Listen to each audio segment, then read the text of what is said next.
my intention is always to bring you a thought out perspective, or bring you a higher perspective on a higher octave, bring you nourishment and realness. So welcome to my channel.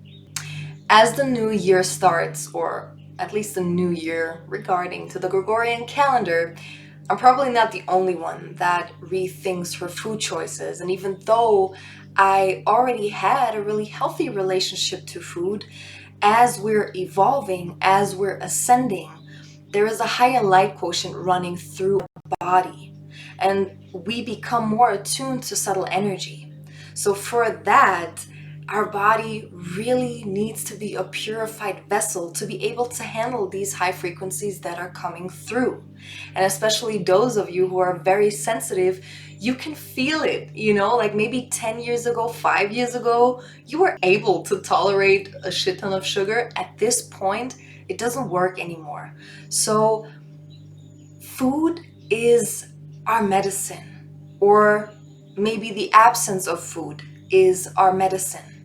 And the purer our connection to food is, and the purer our vessel is, the deeper our connection to what's truly real, which is the divine reality that is underlying every aspect of our life. So when we're truly in tune with the food we're eating, meaning we're using the food as medicine, we're establishing a much deeper connection to this underlying divine reality. We're more in tune with our intuition, and we're truly one with life.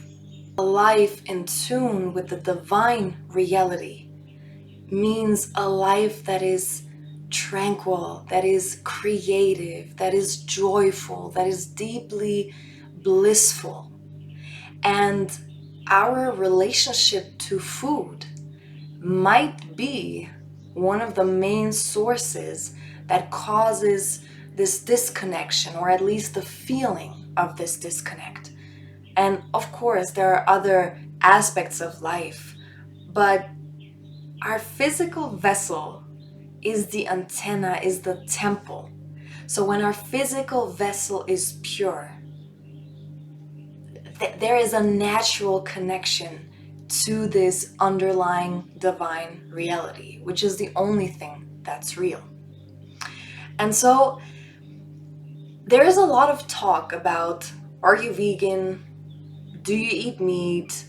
Are you ovo, lacto, whatsoever?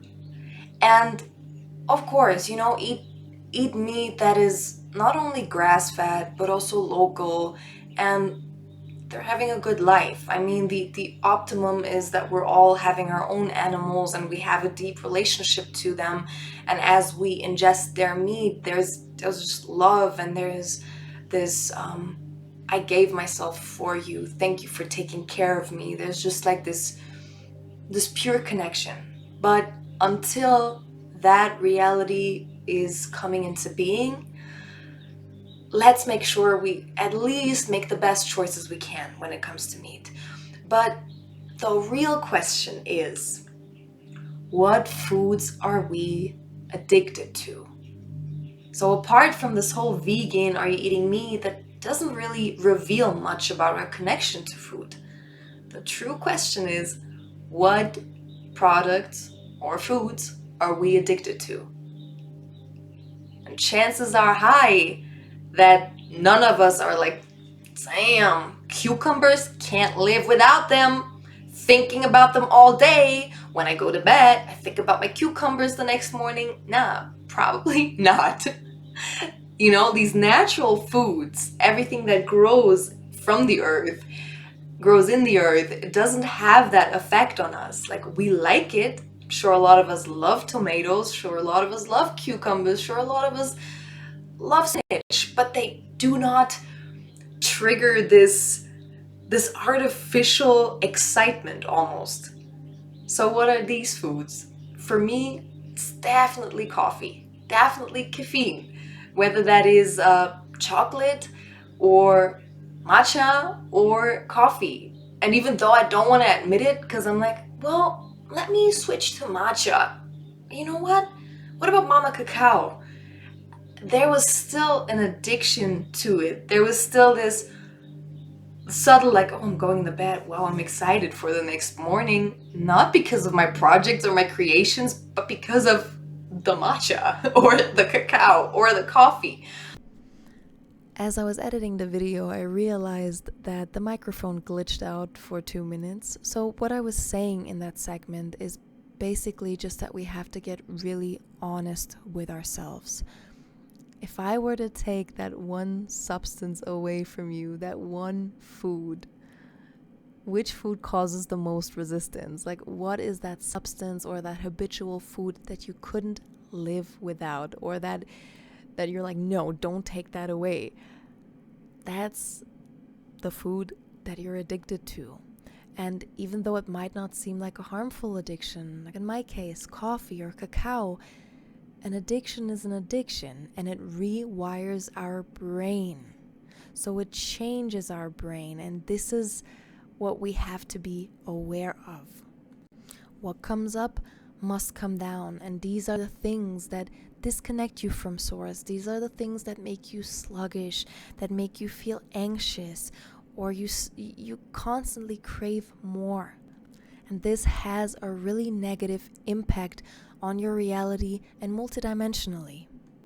So we want to purify our vessel, purify our body, so we can come back to our body's natural intelligence and see what our body truly craves, rather than force feeding our system due to our addictions.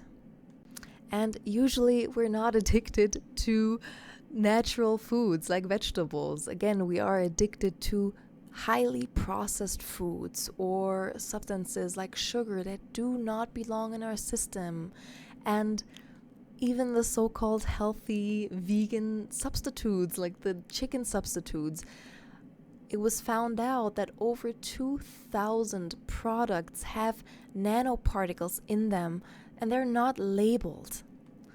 So a lot of these highly addictive foods are highly processed and contain nanotech. And we don't know about the long-term effects of that. And so we are what we eat, or more so, what we eat turns us into it. So our genetic makeup changes with every meal we ingest, or every time we allow something into our system. And that's something to be really, really aware of. Our body is our temple. But that's just one aspect. It's also like, what does wheat do to our genetic makeup?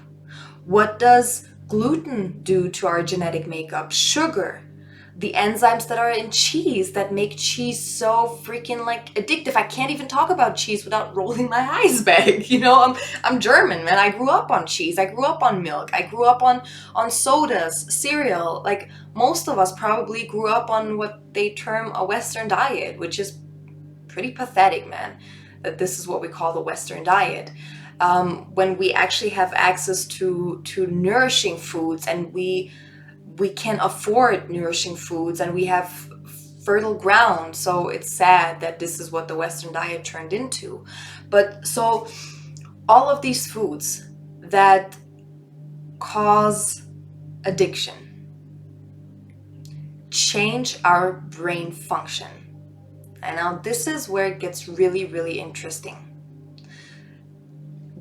Regardless if this is the cheese that has us addicted, if it's the caffeine that has us addicted, all of these foods act like drugs, in a sense that for our brain it makes no difference, because the same reward system is triggered. This dopamine spike that we get, and this artificial reward that is connected to these foods literally does the same thing in our brain than crystal meth. Yeah, okay, it might not be as bad, but for our brain it's the same function, and that's scary. So they spike our dopamine levels, and every time there is this artificial, like, short-term sense of reward, it will have some negative long-term effects, because our body is always looking for homeostasis. Our body is looking for balance. So when we then introduce an artificial reward that gets us excited, our body will have to balance it out. And we all know how fast this can go, that especially with caffeine. Everyone who tried to get off coffee, it's like, we might relapse, okay? So then we come back to coffee and we're just like, oh, well, just a sip, just half a cup. And within 2 weeks, you're kind of back to 3 cups a day, because these dopamine levels, it's like they get so used to that, so that we have to ingest more and more and more. Same with chocolate, like when we can basically stuff ourselves, or bread. Like I have that with bread. Like I eat a slice and I'm like, I'm good. No, this New Zealand grass-fed butter and this sourdough Whole Foods bread is really pretty good. Half a slice is enough. Like I could eat 10 slices and I still wouldn't be satisfied. So what these foods do, I don't even want to call them foods, what these substances do, they literally shut down our frontal lobe. They shut down the function of our brain, the frontal lobe. Now, what are the functions of the frontal lobe? Our frontal lobe is what connects us to higher consciousness. Our frontal lobe is what allows us to be aware, is what connects us to our intuition. So our frontal lobe connects us to the higher octaves of existence. Our frontal lobe is also what is the whole creative process, basically. Yes, it's responsible for creation. So while our amygdala is connected to memories and the emotions connected to memories, our frontal lobe has no connection to the memories. So that's the part that we're using when we're visualizing, when we're creative, when we visualize our life and our projects and what we could create. Like these Joe Dispenza meditations, for example. Like he always connects you to your frontal lobe. This is where you visualize a new you. And when we visualize that, there's no connection to our memories or what we thought we were. So this is literally the connection to the voice of our soul. This is the connection to the divine. Now that part of the brain is shut down by these substances, foods that cause addiction. So now these foods cause the part of the brain, the amygdala, to have higher functions in that area of the brain. And so the amygdala is responsible for our reaction to fear. This is where we process fear. This is the survival state. This is basically our reptilian brain. This is also the part of the brain that has emotional memory, basically connects our memories with our emotions. So as we reside in that part of the brain, nothing new can come from that, because we're basically just looping around. And I remember the way I was eating was clearly mirrored in my thought structures. So if I was giving in to a lot of addictive food patterns, my thoughts would loop, because we're literally in our brain, we're residing in the amygdala, which just causes us to regurgitate learned behavior. And we all know the stuff that we learned or the stuff that we adapted from our families is not necessarily the highest path. So this is what keeps us in a loop. And not only that, it also causes us to react from fear. And now this gets really, really interesting, because the amygdala does not only process like immediate fear, like, oh shit, there's a puma attacking me, I gotta be reactive. No, the amygdala detects threats on an unconscious level and regulates behavioral and physiological responses. Unconscious fear is fear that we're not conscious of. So basically, the amygdala is like, yo, I'm detecting this fear. I don't even have to let you know about it. I'll just regulate your behavior in a way that we can smoothly sail around this fear. That's scary because fear isn't real. So it's not scary, right? But it's alarming because that means that our whole life might be constructed around the avoidance of unconscious fear. And that doesn't sound like the path that gets us in tune with our soul reality, with our divine reality.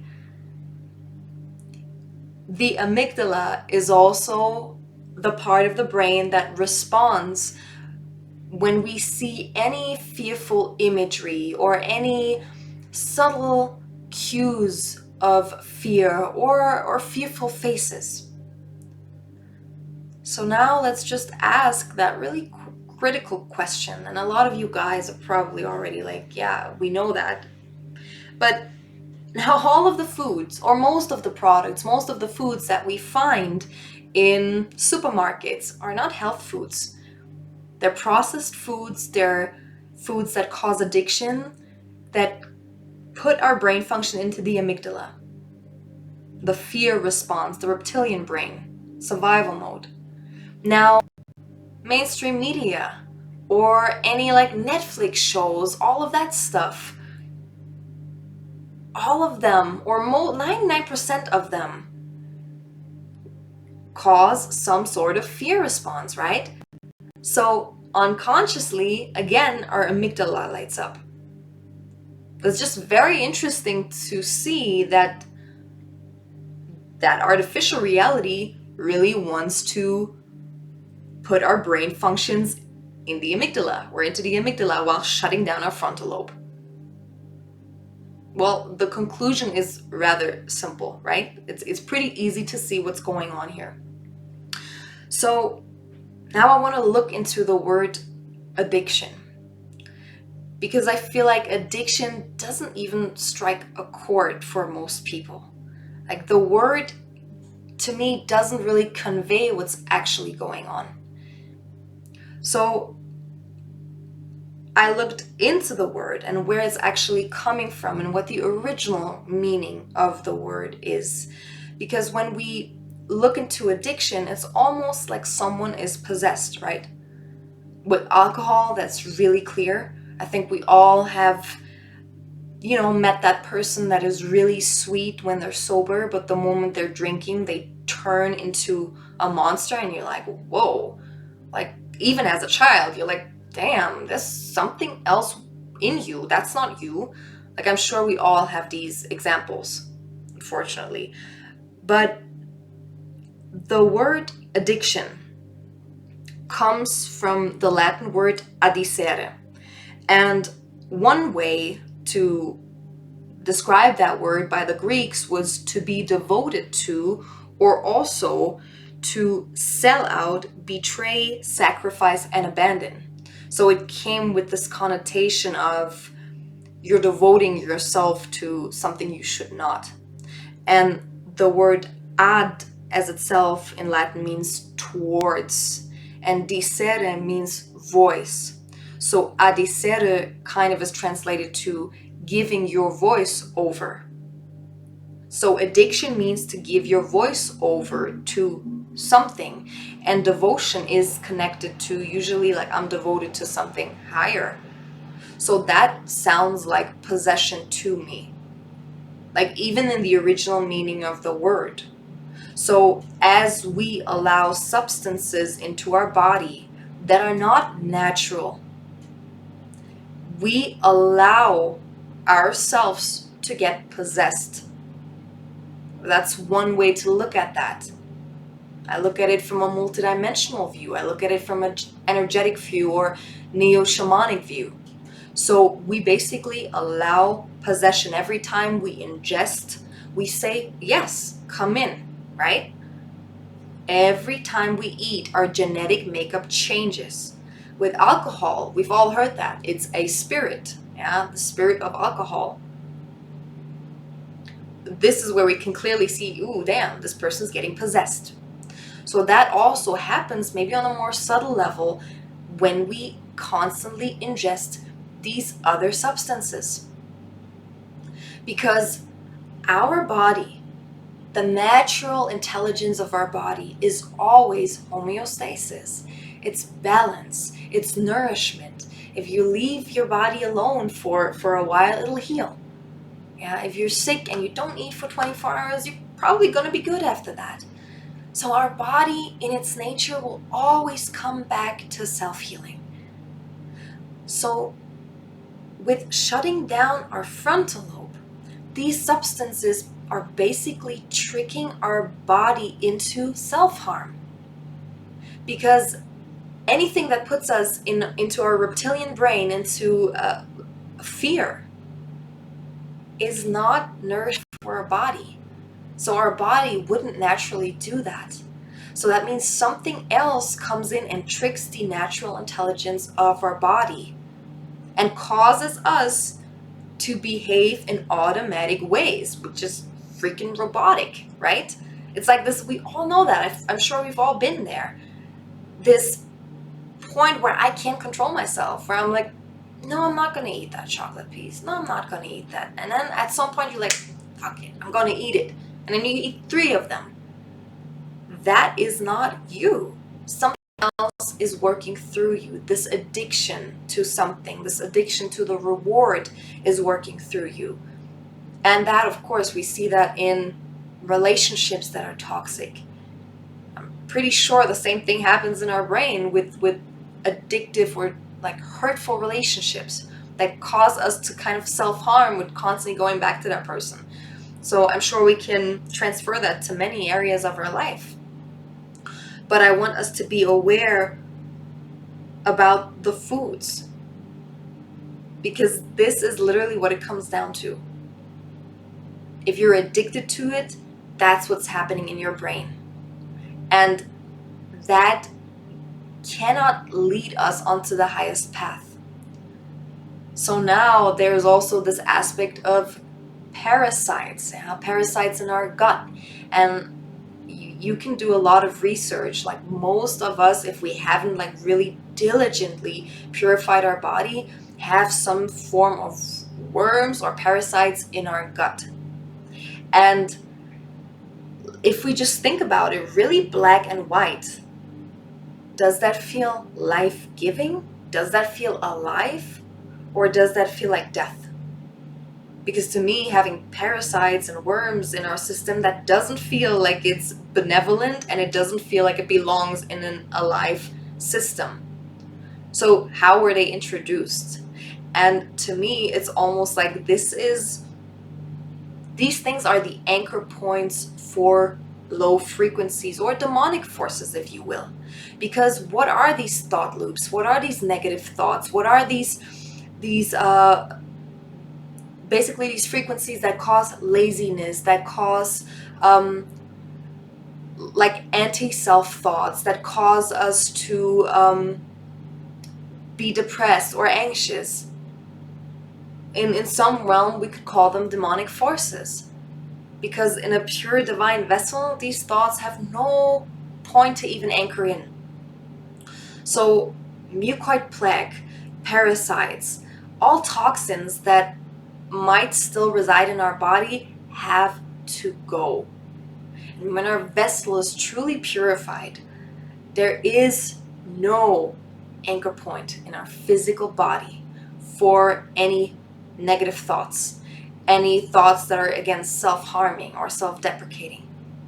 There's no room for that. There's no anchor for that.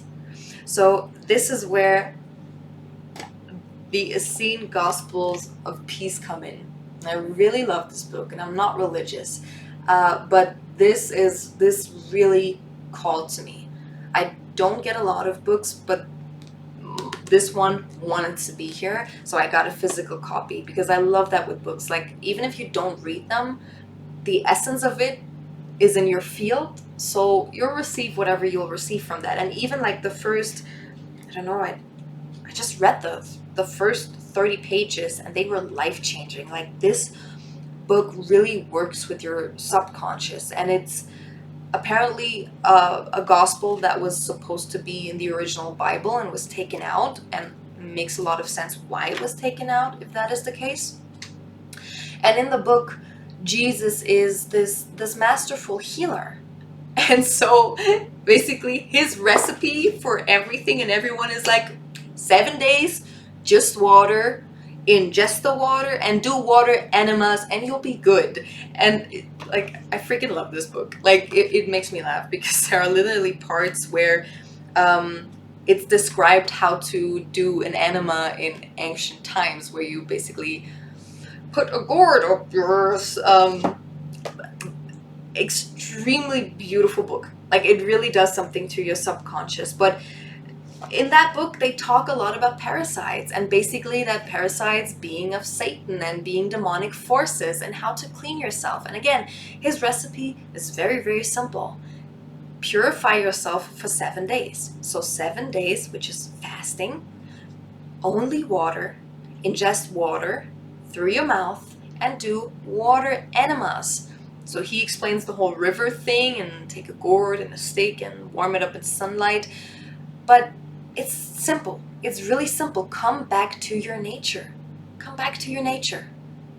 See what your vessel craves, desires when it's pure. So that is why I am personally going on a water fast, and I haven't done a 7-day water cleanse yet. I've done shorter cleanses, but strictly water for 7 days in combination with water enemas. I haven't done that, and I feel ready for that. I feel like my system had to be purified to a certain degree so that the detoxification is not as extreme. So now I'm ready for that. And literally, you can look up studies where one fast alone reduces your risk of cancer around 70%. It's like, it's magical. Like, it literally gets rid of everything that doesn't belong into our body, and it gives our cells enough time to rejuvenate and come back to their nature, our own genetic material, rather than constantly ingesting whatever, like nanotech or things that harm our genetic makeup. So I'm really excited for this. I also ordered a Zen Cleanse, the Rainbow Kit. I know it's a pretty heavy investment, but I'm really excited for that. So I feel like I'm going to make a vlog around that and the experience of it and how I feel before and after. But yeah, I hope this was informative. Again, I just want you to critically think. For some of you, this whole demonic possession stuff might be a little much, but it's worth a thought, you know, especially if we look at it from an energetic, multidimensional standpoint. It's interesting, and parts of that really ring true for me. I'm not a physician. I used to be a personal trainer. I'm really obsessed with nutrition, but like, make sure that you're prepared. I feel like most people cannot just jump into a 7-day water cleanse. It would be too much on the system, because especially if we've never done any purification process before, our bodies and our gut system might be loaded with too many toxins. And as they release, they cause nausea, headaches, and it might be too much for our system, you know? Ease and grace, fam. Like, it doesn't have to be so extreme. It can be easy and graceful. So I love you so much, and I hope this was informative. I felt like sharing that. Much love.